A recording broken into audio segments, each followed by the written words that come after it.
Si ignoras lo que ocurrió antes de que nacieras, siempre serás un niño. Cicerón. Una hora con la historia, un nuevo enfoque del pasado deshaciendo mitos, con Pío Moa.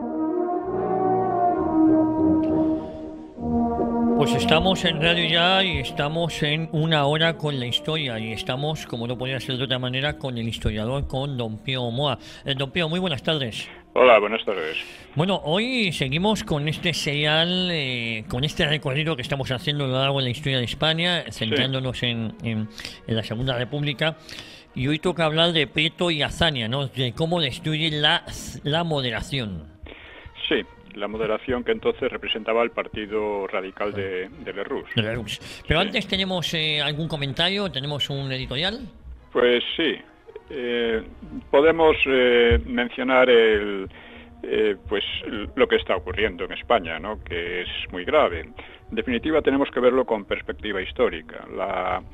Lo que ocurre parte de dos hechos cruciales. El primero fue la condena del alzamiento por la derecha, por el PP. Es decir, esta condena suponía dos cosas: tratar de criminales a los que se rebelaron contra el Frente Popular, que era un conjunto de separatistas y totalitarios, y al mismo tiempo dar a los que se consideraban herederos de ellos, o sea, la izquierda, el PSOE y los separatistas actuales, darles el monopolio de la historia. Claro. Es decir, a partir de ahí eran ellos los que tenían razón, eran ellos los que tenían la legitimidad, y esto lo hacía el PP precisamente por su absoluta ausencia de ideas y de cultura histórica.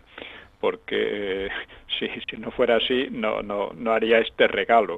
Pero ellos, los del PP, unos señoritos que creían que en definitiva la historia no tiene importancia, que es una cosa que ha pasado y que ya no tiene. Claro, eso en cambio los otros saben muy bien la importancia que tiene. Claro. Esto es algo sorprendente, ¿no? Claro, y además es fundamental, ¿no? Se le ha dejado en manos de la izquierda, se ha dejado el control del pasado, ¿no? En manos de la izquierda el control de la historia. Claro, que esto significa el control del presente. Esto no se dan cuenta esta gente. Esta gente cree que la historia pasa en balde, que no hay que hacerle caso, que hay que mirar al futuro, como ellos dicen, mirar al futuro como si vieran algo, ¿no? Como si ellos fueran profetas, ¿no? Y que no tienen nada de profetas, desde luego, son de lo más vulgar y de lo más trivial, ¿no? Pues esto es así, y claro, uno se pregunta cómo es posible que esta derecha, que en definitiva sus líderes se componen de personas universitarias, con cultura, con que han estudiado, ¿no? O sea, que no... Bueno, ¿cómo es posible eso? Pues es posible, en primer lugar, porque, digamos, la universidad española es de muy poca enjundia, ¿no? Una universidad que acepta la ley de memoria histórica es una universidad que se delata a sí misma. Me refiero a las humanidades y en particular a los departamentos de historia, que se han convertido en departamentos de propaganda precisamente del nuevo Frente Popular. Y eso ya pasó ya pasaba incluso en la última época del franquismo, ¿no? La última época del franquismo, la historia que se contaba era cada vez más la historia elaborada por la propaganda del Frente Popular. Estaba Tuñón de Lara, que era un estalinista convencido, entre otras cosas, y era muy popular. Él y otros muchos por el estilo, ¿no? Más tarde surgieron Presto y surgió toda una... Porque formó escuela, creó toda esa cantidad de pseudohistoriadores de izquierda, que son propagandistas, pero que dominan la universidad, indudablemente la dominan. Entonces, esto ha tenido esa consecuencia, que digamos que cuando la democracia, se pasa a la democracia por decisión popular abrumadora desde la legitimidad del franquismo y no contra él, y no desde la supuesta legitimidad del Frente Popular, que esto lo he tratado en el libro porque el Frente Popular perdió la guerra. Pues cuando pasa esto, pues la universidad se convierte en una especie de fábrica de propagandas. Y en esas estamos. Esta gente, la derecha, también sale de la universidad, sale ya desde el principio, vamos a decir, contaminada por esta falsa historiografía, y eso lo combina además con un desprecio por el pasado. Esto lo hemos visto. He dicho muchas veces que Franco ha sido un personaje absolutamente excepcional en varios siglos de historia de España, y aquí que los que se lo deben todo a él, precisamente, son los que se despreocupan o incluso contribuyen a denigrarlo, ¿no? Y de ahí viene un poco todo lo demás. Como el antifranquismo se ha vuelto oficialmente, a derecha e izquierda, se ha vuelto pues un poco la norma de la democracia. Con lo cual, por supuesto, la ETA sería los más demócratas de todos, ¿no? Claro, es que hemos confundido, y usted lo ha comentado en distintas ocasiones, hemos confundido ni más ni menos que ser antifranquista con ser demócrata, y ese es uno de los mayores errores que hay, ¿no? Claro, entonces lo que ocurre es que el antifranquismo se convierte en la norma de la democracia. Cuanto más antifranquista, más demócrata. Y ahora tenemos 40 y pico años después de muerto Franco, pues que el antifranquismo sigue siendo el punto clave de la política de izquierdas con el que colabora la derecha, con el que colabora el PP. Y lo más significativo es que claro, para realizar esta labor, lo que hacen es precisamente destruir la democracia, destruir todo lo que se decidió en el referéndum del 76. Lo han ido destruyendo poco a poco, porque claro, al principio se oponían a la mentalidad y a la idea que tenía todo el mundo. En 1976 no se podía imponer una memoria histórica porque todo el mundo tenía muy reciente lo que había pasado, lo había vivido, sabía lo que era imposible contarle los cuentos que ahora se cuentan, ¿no? Pero con el paso del tiempo y como no ha habido resistencia, sino que la propia derecha ha colaborado, pues hemos llegado primero a las leyes totalitarias de Zapatero, primero al rescate de la ETA, que se convirtió, la ETA estaba prácticamente en la ruina, gracias a que Aznar por primera vez desde la transición había aplicado duramente el Estado de Derecho a la ETA, aun con algunos fallos, pero en conjunto estaba muy bien. Y claro, los socialistas que comparten la mayor parte de la ideología de la ETA son socialistas, la ETA también es socialista, son feministas, son antifranquistas, unos desprecian a España y otros quieren romperla, en fin, esto es, pues los socialistas entonces se decidieron a rescatar a la ETA y convertirla en una potencia política contra España y contra la democracia. Y es significativo que atacar al franquismo significa avanzar leyes totalitarias. Bueno, pues actualmente, después digamos que Zapatero cambió el régimen, empezó a destruir la democracia y actualmente están tratando de destruir sus últimos restos, implantar una especie de tiranía bolivariana. Y hay cosas tan significativas como que aprovechando el coronavirus, pues están tratando de avanzar en ese sentido. Tenemos aquí una cosa que es asombrosa, es que un fulano que dice que estaría dispuesto a matar al rey si las condiciones se prestan, condiciones revolucionarias, como dice él, estaría dispuesto a imitar a Lenin, que masacró a toda la familia, al zar y a toda la familia. O sea, este tío, que evidentemente es un asesino deseoso, aunque las condiciones todavía no le sean propicias, pues este es el que realmente ha sido encargado de lo que llaman aquí la reconstrucción del país, reconstrucción económica y social del país después del coronavirus. Es decir, tienen un proyecto ya muy claro, mientras que la derecha no tiene ningún proyecto. Por eso hemos visto, por ejemplo, a Casado pues atacando duramente al doctor y a su pandilla, y al mismo tiempo, y finalmente, para terminar, diciendo que van a colaborar con ellos. O sea, es esta situación asombrosa, ¿no? Claro. Y claro, tiene razón el Coletas, el Pablo Iglesias, diciendo que Vox es el mayor peligro para la democracia. Y efectivamente, si entendemos la democracia como ellos la entienden, es decir, como un régimen de tipo bolivariano, pues indudablemente Vox es el mayor peligro ahora mismo. Es más, es el único peligro, porque los demás partidos, el PP, etcétera, no son ningún peligro en absoluto para ellos, ¿no? Claro. Es más, van en esa dirección. Y bueno, mucha gente dice, bueno, pero aquí en España no puede pasar lo mismo que en Venezuela, porque son condiciones, sí, hay condiciones muy distintas, pero también es verdad que los venezolanos siempre están diciendo que nadie creía allí que pudiera pasar lo que ha pasado, ¿eh? Y ha pasado. Y aquí no sabemos, pero muchos dicen, ¿qué va a pasar después del coronavirus? Pues mira, o nos deshacemos de la pandilla que gobierna el país, o estos van a avanzar en todos los sentidos. En fin, gente como nosotros podríamos ir a la cárcel, podría esto crearse una situación de tipo bolivariano. Sí, sí. Entonces, esto es posible. Y no hay que ser frívolos ni idiotas y pensar que es imposible.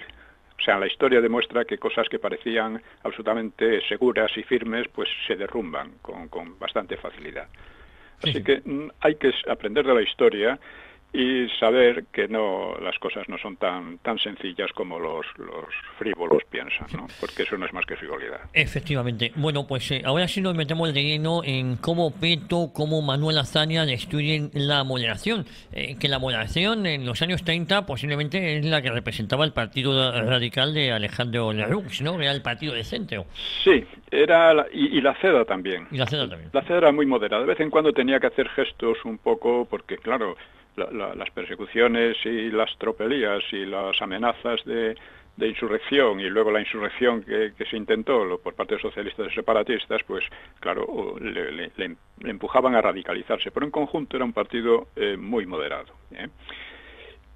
Y además después de las elecciones del 33 que ganó la derecha, pues digamos que de manera convencional el centro era el partido de Lerroux, el Partido Radical, mientras que la derecha era la CEDA. Pero insisto, era una derecha muy moderada. Y lo demostró constantemente, ¿no? Bueno, pues el caso es que llega la insurrección del 34, es derrotada. Esto produce una serie de efectos. En el propio PSOE hay una división dentro de él bastante considerable. Y aunque ganan de nuevo los malos, es decir, Besteiro, que era el que representaba realmente la democracia y la moderación en el PSOE, es desbancado nuevamente. Y por otra parte, la enorme campaña por la supuesta represión de Asturias, pues estaba radicalizando y creando un ambiente envenenado en toda la sociedad española, ¿no? Es decir, de repente resulta que los criminales aparecían como los fiscales, ¿no? Sí. Bueno, pues en la derecha ocurría un fenómeno bastante parecido. Y es que, pero no por las desavenencias, por ejemplo, que podía haber entre el Partido Radical y la CEDA, que había algunas, evidentemente, y no de poca importancia, pero no eran decisivas.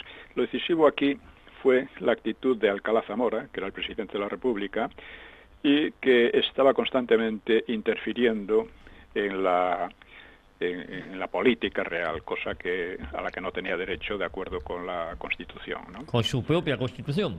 Claro. Bueno, no era la de él. La de Alcalá Zamora se había opuesto. Era una cosa extraña, ¿no? Quiero decir, la Constitución del 31 que habían hecho las izquierdas exclusivamente, ¿no? Eso es. Alcalá Zamora se había opuesto a ella porque la consideraba una preparación de la guerra civil. Sí. Lo puso de todas. Pero al mismo tiempo fue elegido presidente de la República porque, digamos, por una parte, quien había traído la República había sido él y Miguel Maura, o sea, derechistas. Sí, la derecha católica. Casi todo el mundo tiene la idea de que la República vino traída por las izquierdas, y no fue así. Quien organizó el Pacto de San Sebastián, quien dio los primeros pasos, quien tomó el poder deliberadamente, pues fue la derecha. Fue Alcalá Zamora y Maura. Maura fue el que llevó a todos a ocupar el Ministerio de Gobernación y a imponer la República, así por la brava. Y le salió muy bien, porque los monárquicos estaban en una completa descomposición moral, ¿no? Bueno, pues Alcalá Zamora tenía ese prestigio y entonces lo eligieron presidente de la República, que era como el rey ahora, vamos a decir, pero con más poderes, y quedó así. Pero el contenido de la República casi desde el primer momento fue izquierdista, incluso ultraizquierdista. Quien gobernaba, el jefe del gobierno, era Azaña, y en el momento aquel de la derrota la insurrección socialista, pues era Lerroux. Bien, pues entonces vamos a hablar un poco de este partido. Lerroux era, curiosamente también, porque aquí todo está lleno de paradojas, Lerroux era el único político con un partido importante. Entre los partidos republicanos, el de Lerroux era el más importante y el más antiguo. El más antiguo de todos. Los demás habían sido fundados pues muy poco antes de la llegada a la República. Y Azaña, lo mismo. Azaña antes no era nadie, ¿no? Tenía una tertulia y se acabó, ¿no? Pero este tenía un partido, y era un partido que a principios de siglo era un partido de energúmenos, que hablaban de atacar a la Iglesia, de unas burradas de, como era, elevar el velo de las novicias para hacer las madres y cosas por el estilo, ¿no? Pero, sin embargo, digamos que en los años 30, Lerroux era el republicano de derechas, el republicano moderado o de centro, como le queramos llamar, él y su partido. A su partido lo acusaban de ser corrupto, pero los otros eran igual de corruptos realmente, ¿no? Efectivamente, no había mucha diferencia. Bueno, pues digamos que cuando uno podría pensar, bueno, después de derrotar la insurrección y al separatismo catalán, la situación se iba a calmar y a arreglar, y la derecha iba digamos, a actuar con plena libertad.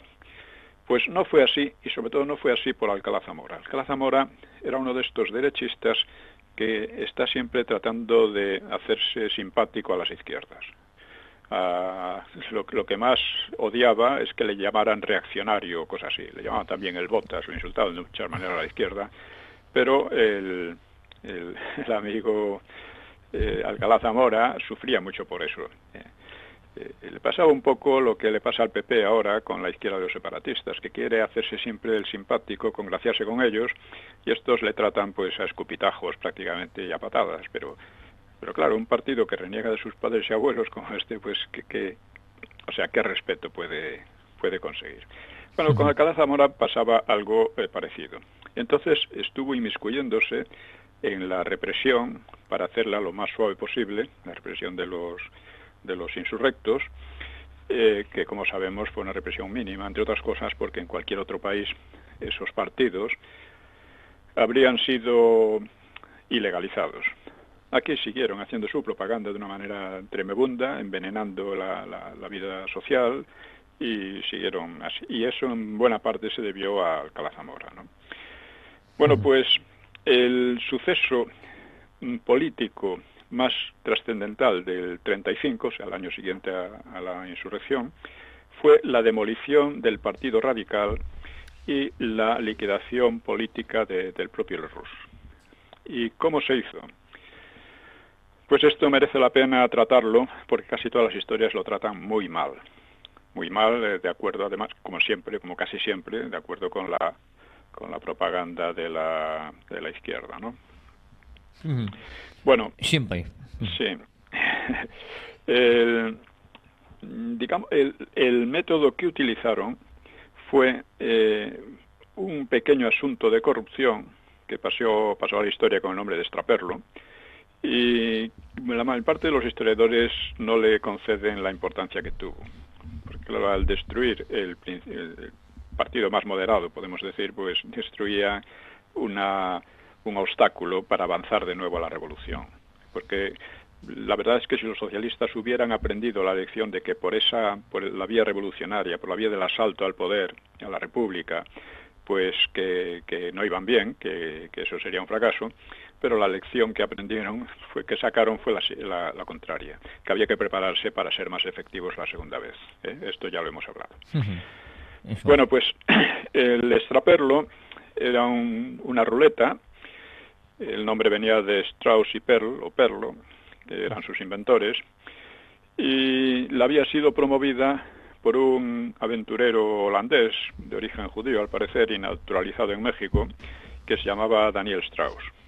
Me parece unas casas de juego, ¿no? O unas apuestas. Sí, la cosa era como sigue. Los juegos de azar estaban prohibidos en España desde la dictadura de Primo de Rivera, pero a la República se les olvidó anular esa prohibición, ¿no? Y que lo lógico sería que lo hubieran lo hubieran anulado. Igual que aquí en la transición, pues sobre todo con los socialistas, el juego se convirtió en una industria más. Sí, el bingo y estas cosas. En el franquismo estaba un poco controlado, los juegos de azar, pero después todo lo contrario, ¿no? Como decía, no me acuerdo quién, un comentarista, cuando empezaron a liberalizar todos los juegos, decía, coño, esto, dice, toda España es un bingo, ¿no? Así era. Bueno, esto pasó. El caso es que Strauss, en el 34, pues contactó con políticos de la Esquerra, pero la Generalitat pues no se interesó por el invento. Era lo que él decía también, Strauss, es que su juego no era propiamente de azar, porque se podía calcular lo que iba a resultar en fin, de los movimientos estos. Lo que pasa es que calcular exigía una gran rapidez y era ahí donde estaba el truco. O sea, teóricamente la cosa podía salir, pero claro, la rapidez, pues eso, te impedía sacar, o sea, te impedía ganar siempre, ¿no? Perdías la mayor parte de las veces, como suele ocurrir, ¿no?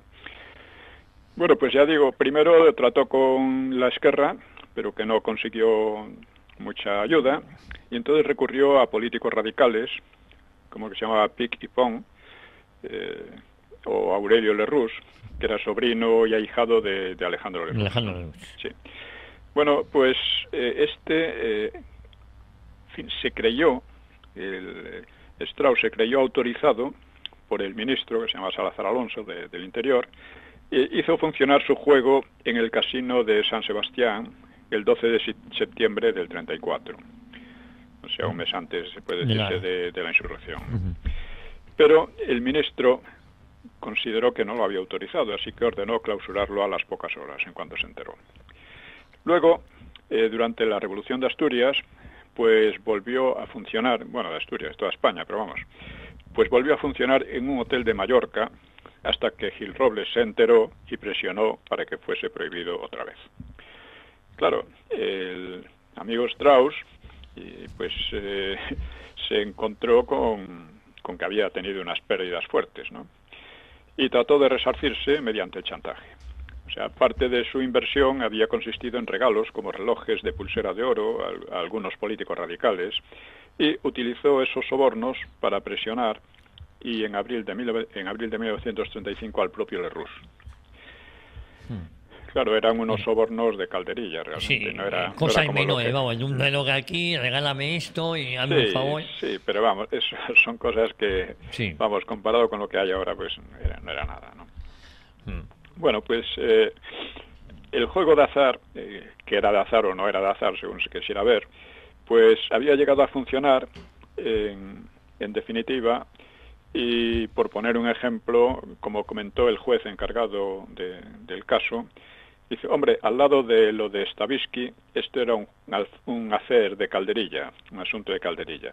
Stavisky era autor de estafas y sobornos por valor de cientos de millones de francos con protectores en las altas esferas de la Tercera República Francesa, que el hombre se suicidó muy oportunamente al ser detenido. Sí. Se suicidó voluntariamente o no. Pero se suicidó. Aquello además había desatado en París unas grandes manifestaciones derechistas el 6 de febrero del 34, con bastantes muertos. Y, en fin, pues esto fue el asunto Stavisky, que fue realmente una tremenda estafa, ¿no? Pues consiguieron hacer en España algo parecido con el caso de Strauss, que era una cuestión de calderilla, como decía el juez, ¿no? Bueno, pues Strauss propuso por 2 veces a Lerroux un arreglo económico para evitarle el escándalo. Y Lerroux ni siquiera lo contestó, porque pensó que se trataba de un vulgar maleante y que además era una cuestión sin importancia, ¿no? Y la verdad es que era un maleante, pero no era vulgar, porque eso se vería enseguida. El caso iba a resultar más demoledor que el de Stavisky en Francia.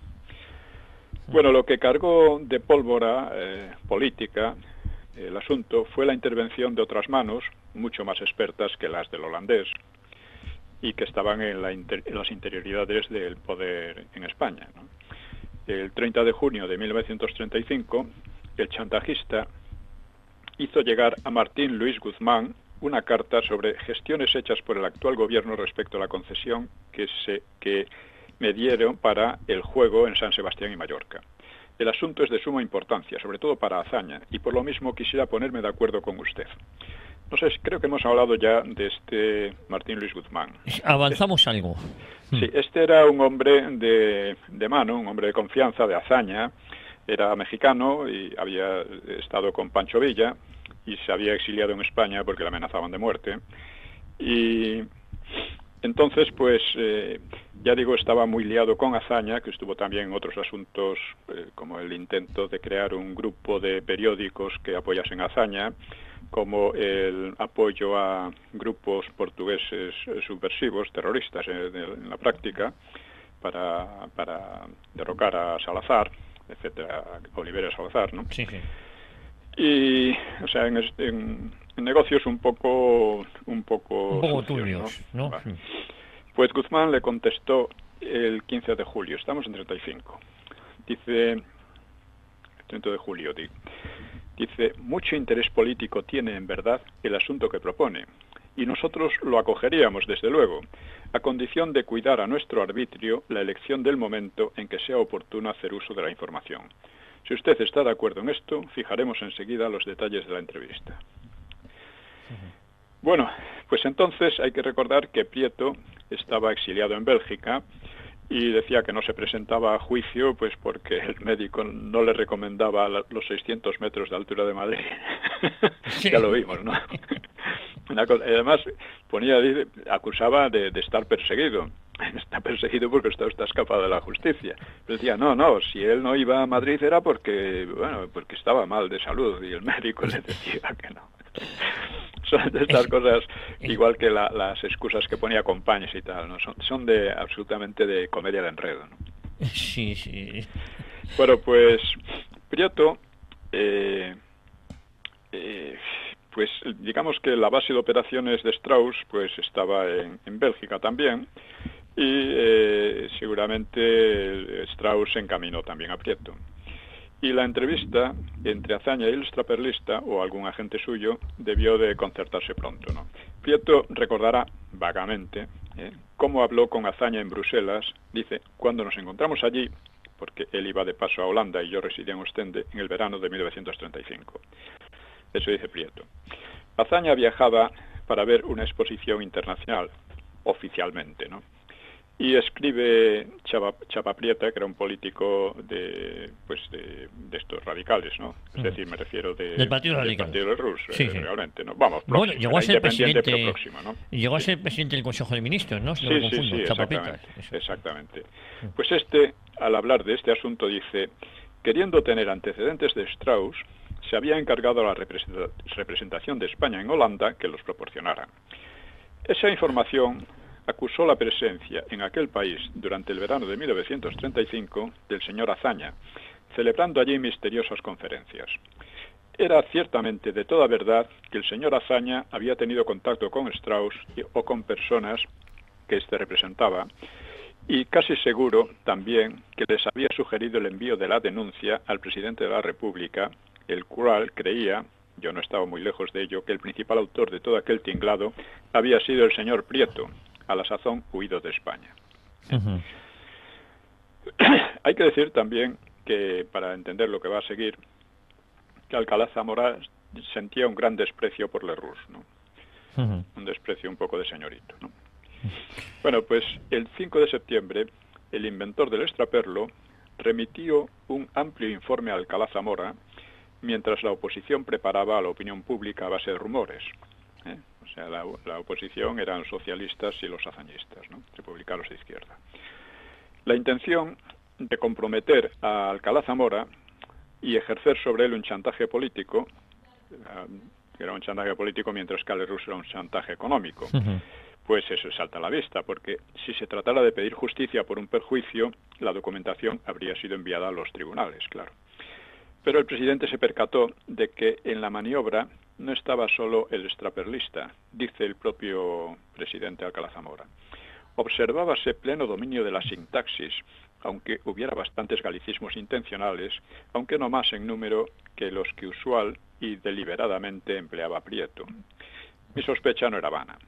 Al poco, la casualidad del regreso de un íntimo mío que acababa de hablar con aquel en Bélgica me lo confirmaba plenamente, o sea, con Prieto.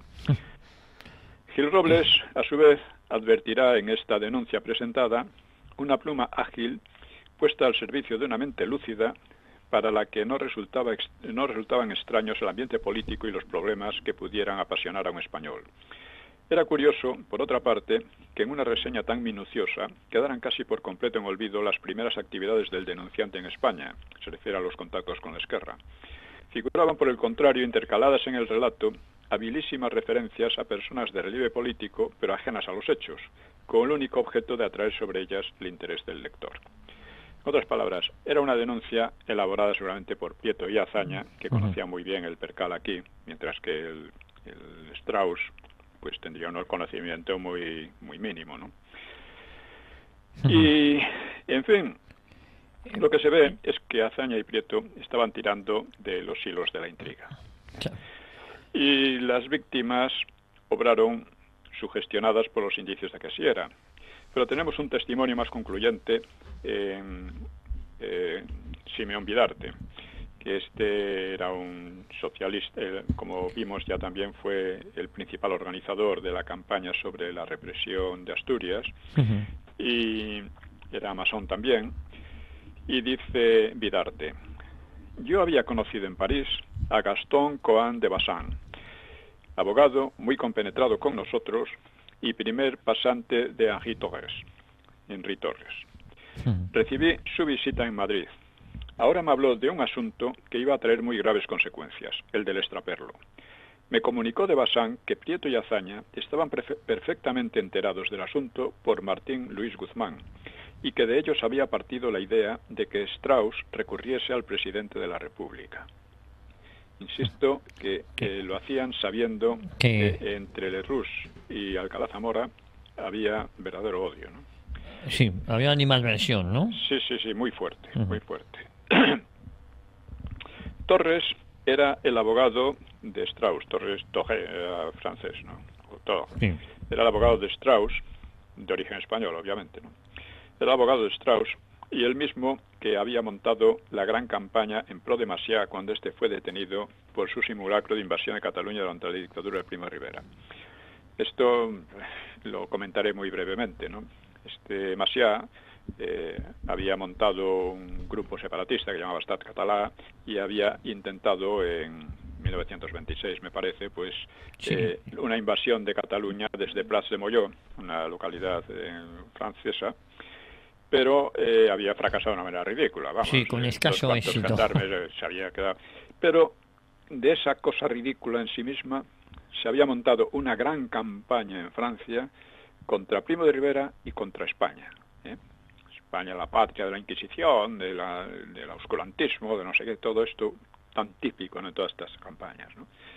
Y en fin, pues este tal Torres pues era el individuo que iba a estar ahora mezclado también en el asunto del extraperlo. Así que Cohen, Torres, Azaña, Prieto y Strauss actuaban conjuntamente en un negocio en que, en cambio, se entiende mal el interés de Strauss, porque no está clara qué tajada podría corresponderle. A los otros era muy claro, era destruir a un enemigo político, a Lerroux, ¿no? Evidentemente a Strauss le interesaba el dinero y no el escándalo, y es improbable que actuase por el placer de vengarse de Lerroux. Ni siquiera conocía a Lerroux, para empezar, ¿no? Claro. Pero los socialistas exiliados, o algunos de ellos, disponían de mucho dinero, que era procedente del asalto a varios bancos en Asturias, de lo que ya hemos hablado. Se llevaron, bueno, una gran cantidad de dinero del asalto a estos bancos, ¿no?, durante la Revolución. Posiblemente una parte de ese dinero terminase en los bolsillos del inventor del extraperlo a cambio de la explotación política del caso, ¿no? Eso, claro, es una especulación, pero es lo único lógico. Claro. ¿Qué diablos le importaba el escándalo político en España? Le importaba el dinero. Claro. El dinero y sacarse un negocio. ¿Y de dónde podía venir el dinero? Pues de eso, no podía venirle de otro medio, ¿no? Lo que sí se sabe es que parte de ese dinero que robaron fue utilizado después en la campaña del Frente Popular en el 36. Bueno, la cuestión es, si Alcalá Zamora actuaba en función de la denuncia, porque recordemos que era él a quien se le había enviado el informe, pues si actuaba de acuerdo con ello, pues daría a la denuncia el máximo relieve político. Pero claro, tampoco había en principio ninguna razón para que Alcalá Zamora hiciera al extraperlista más caso del que le había hecho Lerroux.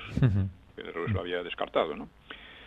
Los documentos remitidos eran fotografías no originales con insuficiente respaldo firmado y esto les restaba validez ante un tribunal. Y el delito, si lo había, pues tenía muy poca monta. Pero sobre todo resultaba anormal que un jefe del Estado consintiera en servir de cauce a los manejos de un probable delincuente extranjero. Esto Chapa Prieta se lo había decir, bueno, un jefe de Estado en España haciendo de cauce para una denuncia de unos sinvergüenzas, ¿no? Claro. Lo correcto sería que Strauss hubiera acudido a un juez. Claro. A un juez y no entre ellos, claro. Sí, no. Pero el Alcalá Zamora pues se justificará en sus memorias diciendo: quedé aterrado, vi toda la magnitud del escándalo. O sea, no es fácil creer ni el terror ni la magnitud, a menos que se considere otro factor, que obvio, ¿no? Y quizá por eso poco explícito en los escritos de Alcalá Zamora. Pues si permanecía pasivo, Alcalá Zamora podía ser presentado como encubridor de un delito. Y eso importaba muy poco que esa apariencia fuera falsa, como eran todas las denuncias sobre las torturas y demás en Asturias, ¿no? El presidente, porque las personas, aunque la desmintiera, porque las personas que el presidente adivinaba al fondo de la trama ya habían demostrado su maestría en organizar masivas campañas de acusaciones, como las de la represión en Asturias, que estaba en curso entonces, ¿no? Sí, que fue magnificada y... Claro. Sí. Y con la polvareda consiguiente, ¿no? Sí. Que era tanto más dañina en el ambiente envenenado que vivía España. El terror, por tanto, que dice Alcalá Zamora, pues era el terror que él experimentaba por lo que pudiera atañirle a él, ¿no? Sí. Le pudiese salpicar.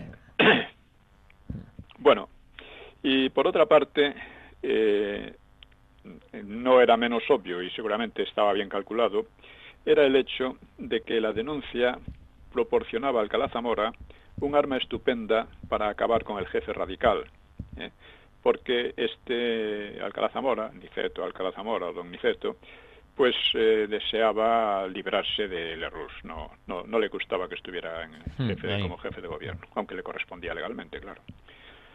Solo quien conociera la aversión entre don Niceto y don Alejandro, o sea, entre Alcalá Zamora y Lerroux, solo quien lo conociera podía haber tenido la idea de remitir a Niceto aquellos informes. Y Niceto, pues, obró de acuerdo con tales expectativas. Aprovechó una crisis inesperada el 20 de septiembre, motivada por disensiones menores entre varios ministros, para sustituir a Lerroux por Chapa Prieta. Chapa Prieta era un independiente, carecía de respaldo parlamentario, era moderado también, ¿no? El cambio era una provocación a los radicales y a la CEDA, los cuales podían derribar de inmediato al nuevo jefe de gobierno. Pero vivían bajo la espada de Damocles de la disolución parlamentaria. O sea, Alcalá Zamora podía disolver el Parlamento y era el temor que tenían. Así que los dos partidos se contuvieron. Y Lerroux, muy desanimado, pues aceptó la cartera de Estado, o sea, era de Asuntos Exteriores, ¿no? Se llama ahora, a ruegos de Chapa Prieta, que Chapa Prieta buscaba la concordia, no era como Alcalá Zamora. Bueno, pues solo después de este cambio mostró Alcalá Zamora los documentos de Strauss a Chapa Prieta, el cual, de haberlos conocido antes, quizá no hubiera aceptado formar gobierno. Y ante el hecho consumado optó por continuar y recomendó a Alcalá Zamora dar por no recibidos unos papeles dudosos y el presidente aparentemente le dio la razón. Sí. Pero a los pocos días, Lerroux iba a labrarse inadvertidamente su desgracia, como en los dramas, ¿no? Porque en desagravio por su expulsión de la jefatura del Consejo del Gobierno, pues diputados radicales y de la CEDA le rindieron un homenaje. Tenían razón, había sido él quien había derrotado la insurrección del 34, ¿no? Bueno. Era un homenaje de mucha repercusión política, el 8 de octubre en el Hotel Ritz, estamos hablando del 35. Bueno, como bien lo vio don Niceto, el acto era de preparación hacia su imposible retorno al poder y de protesta contra mí. Imposible retorno porque había decidido que no podía volver, aunque tenía todo el respaldo parlamentario, ¿no? Bueno, Gil Robles declaró en el banquete que una nueva disolución de las Cortes tendría que computarse como la segunda a que tenía derecho el presidente, con lo que le estaba amenazando de destitución si osaba disolver la Cámara y la CEDA volvía a ganar las elecciones. Porque, de acuerdo con la Constitución, el presidente podía disolver 2 veces las Cortes. Las Cortes, claro. Pero si el gobierno resultante de las elecciones de la segunda eliminación de las Cortes decidía que aquella disolución de las Cortes había sido inmotivada, no había sido correcta, pues el presidente quedaba automáticamente destituido. Claro. Así que Lerroux, que estaba lógicamente muy cabreado, manifestó su despecho al brindar por la presidencia de la República, pero señalando que convenía distinguir entre la calidad del cargo y la de la persona que lo ocupaba. Esto era un insulto directo a don Niceto, claro.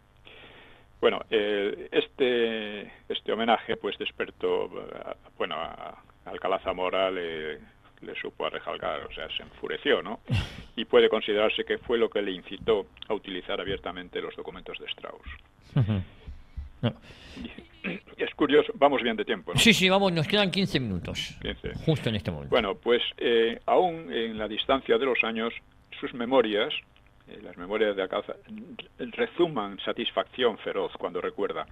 A los pocos días del banquete, del homenaje, hubo una serie de tardías indigestiones políticas a consecuencia de tal banquete, casi tantas como cubiertos, debido a que, dice él, fue ya imposible retardar más el planteamiento oficial de los escándalos. Alcalá Zamora es un personaje absolutamente nefasto. Nefasto. El que ocasionó ya lo veremos en su momento. Uh-huh. El que fue el mayor responsable de la continuidad de la guerra en el 36, ¿no? Uh-huh. Y, en efecto, pues Alcalá Zamora entregó los documentos al gobierno y Gil Robles se asustó un poco, era algo asustadizo, lo dicen más de uno, pues supo que Chapaprieta conocía los papeles antes del homenaje del Ritz y no le había advertido. Si hubiera advertido probablemente no habría participado en el homenaje, ¿no? Sospechó un contubernio entre Chapaprieta y el presidente para complicar a la CEDA en el embrollo, en el escándalo. Y la confianza dentro del gabinete, que se componía de ministros de la CEDA y radicales, a pesar de que Lerroux había sido expulsado, por así decir, por el presidente, pues eso debilitó todavía mucho más a la derecha, ¿no? A la derecha. Uh-huh. Esto parece un poco embrollado porque parece un drama, o parece un culebeo, ¿no? Fue una verdadera tragedia. Sí. No, además fue lo que desencadenó la fraudulenta victoria del Frente Popular, ¿no? Al final. Sí, claro. Esto fue un hito en el camino hacia el Frente Popular. No, y eso quizás el adelantar las elecciones de febrero del 36, que se podía haber optado por que Gil Robles montara gobierno, ¿no? Por supuesto. Claro. Esto fue otra fechoría de Alcalá Zamora. De Alcalá Zamora. Fue tan nefasto como Largo Caballero, no menos. Pero fíjese que luego, corríjame usted si me equivoco, luego le pagaron mal a Alcalá Zamora, porque tampoco le dio la presidencia a él, se lo cargaron rápido. Claro, es lo mismo. Ya digo que pasa un poco, vamos a decir, con lo del PP actualmente, ¿no? Que está siempre tratando de congraciarse con la izquierda y los separatistas, les da de todo, y esto le tratan a patadas. Bueno, pues esto le pasó. Le pasó lo mismo, efectivamente. Le pasó lo mismo, sí. Le debían a él las elecciones, le debían el gobierno, le debían todo, y dijeron, no, usted fuera, no le queremos aquí. No le queremos de presidente de la República, con lo cual pusieron a Azaña como presidente de la República. Sí. Bueno, en fin, Alcalá Zamora dirá que la denuncia solo le dejaba, dice él, la senda estrecha, directa e ineludible, marcada por los inflexibles deberes del derecho público, los cuales le obligaban a entregar el asunto al jefe del gobierno por ser tal mediación constitucionalmente ineludible. Era un desvergonzado de mucho cuidado. O sea, unos documentos que se referían a algo de escasísimo valor y que además ni siquiera, o sea, en un juzgado no los podían aceptar directamente porque no eran documentos originales, ¿no? Bueno, pues nada. Pero claro, el hombre no obró como dice en sus memorias, porque retuvo los documentos durante un mes y antes de entregarlos los utilizó de forma solapada para destituir a Lerroux, como había hecho, y tampoco Chapa Prieta creyó en aquel ineludible deber, sino en una maniobra de Alcalá Zamora para traspasar su responsabilidad. Si el presidente pudo haber hecho caso omiso del aventurero, que era lo lógico, como había hecho Lerroux, dice, pues el gobierno no podía hacer lo mismo con el presidente, no podía hacer caso omiso del presidente, así que pasó los documentos al fiscal del Tribunal Supremo, pero acordó mantener el asunto en secreto mientras no comenzasen las indagaciones. Claro, pero entre tanto, los promotores de la maniobra, que no ignoraban todavía su efecto, pues habían pedido a Alcalá Zamora la devolución de los papeles, en vista de que no parecían interesarle, y debieron de resolver dar ellos mismos estado público al asunto, ¿no? Dice Chapa Prieta, hube de enterarme en el Congreso, por cierta confidencia, de que el señor Azaña, en el mitin que había de celebrarse el domingo siguiente en el Campo de Comillas de Madrid, se proponía tratar muy principalmente el asunto de Strauss. Queríase, por sorpresa, envolver al gobierno en una campaña de escándalo que desde el primer momento, y antes de que pudiera defenderse, le colocara en una situación difícil ante la opinión pública. Esto, la otra vez, creo que en la sesión pasada estuvimos hablando de la resurrección política de Azaña. Sí, efectivamente. Y es aquí, ¿no?, cuando se produce. Sí. Con sus grandes mítines por aquí y por allá, con un radicalismo feroz, ¿no? Sí, eso es. Así que el gobierno, pues, se amedrentó y torció su decisión de mantener el caso en secreto.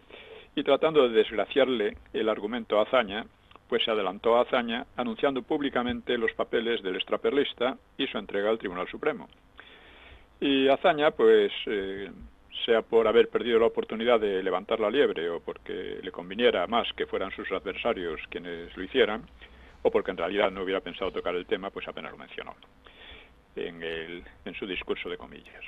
Pero el gobierno, fuera por lo que fuera, estaba asustado y dijo, vamos a adelantarnos, no vaya a ser que nos envuelvan en un escándalo, ¿no? De los muchos, bueno, ya estaban un poco muy atemorizados por el escándalo de las denuncias de torturas y tal en Asturias, ¿no? E inmediatamente se desató una tremenda campaña de prensa y el pánico de los aliados de Lerroux a las salpicaduras les empujó a dar estado parlamentario a las acusaciones. O sea, para salvárselos de la ceda dijeron, bueno, esto, que cargue Lerroux y los suyos con todo el asunto. Y claro, Lerroux, que estaba muy dolido y muy desmoralizado, se encontró, como dice él, más solo que se hubiera aterrizado por avería en la inmensidad del desierto. El único que se opuso en balde a una comisión parlamentaria fue Cambó, aduciendo que, según la Constitución y el reglamento de las Cortes, solo después de que el fiscal estimase verosímil el delito y el juez apreciase responsabilidades personales, podía la Cámara nombrar una comisión que formulase la acusación correspondiente. Al adelantarse al fiscal de aquella manera, las Cortes actuarían como convención o comité de salud pública. Gil Robles, en cambio, habló de responsabilidades políticas y cedió a las duras exigencias de la pasión política, hechas por entonces realidad viva dentro y fuera de las Cortes. Fíjense lo que el miedo de la derecha les llevó a actuar contra ellos mismos. O sea, fue una cosa de repente empezaron a distanciarse de Lerroux y de su partido porque temían quedar envueltos en el escándalo y porque sabían de la maestría de la izquierda en montar escándalos de la nada, escándalos enormes de la nada, ¿no? Efectivamente, absolutamente de la nada, ¿verdad? Claro, porque las Cortes, de la nada, no, de muy poca cosa. De muy poca cosa, eso es. Bueno, es un poco, recordemos aquí lo que pasó con el gato, con el perro Excalibur, ¿no? Sí. La que montaron, ¿eh? Sí. La que montaron. Sí, es verdad. Esas cosas no deben olvidarse porque esta gente siempre funciona así. Son verdaderos criminales. Lo de la historia criminal del PSOE es la realidad pura y dura, ¿no? Bueno, pues, ¿y cómo asustaban a la derecha con estas historias? La derecha no sabía reaccionar. Bueno, para que nos demos idea de cómo se montó el escándalo, pues por ejemplo, el líder comunista José Díaz, en un mitin, el 3 de noviembre, decía: el régimen actual, podrido hasta la médula, engendra a esas gentes honradas, entre comillas, cuya misión es reprimir ferozmente al pueblo para que los de arriba les toleren sus chanchullos. En otro régimen, de los trabajadores, esta planta de ladrones y embaucadores será extirpada radicalmente. Y si no, ved lo que pasó en Rusia. Pero si a los obreros que trabajan y a los trabajadores honrados se les aplica la ley de vagos, ¿qué habrá que hacer con estas gentes? Voces: colgarles, cortarles la cabeza. Ya llegará el día en que podamos aplicarles la justicia popular. Este tono se estaba repitiendo en los mítines constantemente, ¿no? Y claro, en este clima enfurecido, ¿no?, iba ligado también a lo de la represión de Asturias, pues la comisión, que en el fondo era ilegal, la comisión de las Cortes de investigación, se puso en marcha sin más trámite, antes de que llegase al fiscal, ¿no? Que el fiscal dijera algo, ¿no? Así pues fue. Semanas antes, Lerroux había replicado a una insinuación de don Niceto sobre posibles ataques parlamentarios por el extraperlos. Dice: don Niceto, lo que yo tengo es la conciencia de mi razón y de mi fuerza. Cuando me comparo con toda esa chusma de la que puede salir el preguntador o interpelante, y considero que todos ellos están complicados en los crímenes de Cataluña y Asturias, pues como diciendo, ¿cómo puedo sentirme yo intimidado por esa gente? No. Sin embargo, la verdad es que Lerroux era ya bastante mayor, había perdido bastante el nervio de otros tiempos y cayó en cierta sentimentalidad senil, que también se muestra en su libro La pequeña historia. Es un libro sobre la historia de la... Lerroux tiene un libro muy interesante. Yo creo que las memorias más interesantes son las de Lerroux, de aquella época. De aquella época, ¿no? Y además está bien escrito. Es un libro de memorias. Y tiene también La pequeña historia, que es un libro sobre cómo se fue desarrollando la República, que es también demoledor, ¿no? Así que la ofensiva, el escándalo, pues se quedó un poco, paralizado, ¿no? Porque además era una doble ofensiva. Dentro del Parlamento era de la derecha, sobre todo de la extrema derecha monárquica y falangista, porque estaba interesada en descomponer la alianza de partidos que permitía funcionar al régimen, de la CEDA y de los radicales. Y en la CEDA se abstuvo, se procuró distanciarse, pero en la calle era sobre todo un continuo machaconeo de la izquierda y los separatistas, ¿no? Nos quedan 3 minutos. Bueno, pues la verdad es que el resultado de todo esto fue que se vio el caso en las Cortes. Lerroux salió sin culpa, pero también salió derrumbado anímicamente. Dice: en 2 horas viví 100 años. Su ahijado y otros 6 políticos radicales fueron destituidos de sus cargos, entre ellos varios conocidos como Piquipón y Sigfrido Blasco Ibáñez, hijo del otro, del escritor. Y Josep Pla asegura que los observadores de aquella sesión sentían físicamente cómo la República se devoraba a sí misma y corría a una catástrofe propiciada por la acción, omisión o miedo de mucha gente. El caso es que el partido Lerroux quedó derrumbado, su partido también quedó aislado, y se creó ya una situación que, fíjense ustedes, después de la gran victoria de octubre del 34, la derecha en lugar de quedar sólida y afirmada, quedó completamente destruida, quedó completamente desmoralizada y dividida, ¿no? Sí. Y gracias, sobre todo, a las intrigas de este señor de Alcalá Zamora. De Alcalá Zamora. Pues fíjense como lo que podía ser a priori una tontería, se le supo sacar buen partido, ¿eh? Sí. En el libro Los personajes de la República vistos por ellos mismos, dedico un capítulo a esto que generalmente no aparece en las historias con su debida repercusión, como no aparece la campaña sobre la represión en Asturias, que fue fundamental porque creó el ambiente de odios que antes no existía. La prueba es que no tuvo éxito, no tuvieron éxito los llamamientos ni en Cataluña ni en el resto de España. Creó el ambiente que luego en el 36 fue una lucha feroz. Una lucha. Fíjese, yo tenía una pregunta. Quizás el primer ostracismo de Manuel Azaña se debió también al asunto de Casas Viejas, ¿o fue determinante? Sí, totalmente. Casas Viejas derrumbó a Azaña, pero eso vino de los anarquistas. Sí, por eso digo que luego era un cóctel. La alianza del 36 era un cóctel peligrosísimo, ¿no? Sí, por supuesto. Eso tuvo mucha repercusión en la guerra. Sí. Pero fíjese que Alcalá Zamora tenía mucho miedo a Azaña.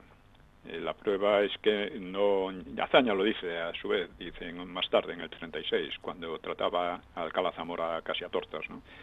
Dice, con Lerroux, con el Partido Radical, se ha acostumbrado a inmiscuirse constantemente en los asuntos de gobierno, cosa que él no le había permitido nunca. Y eso, pero a Lerroux, como le tenía verdadera aversión y trataba de gobernar en lugar de él.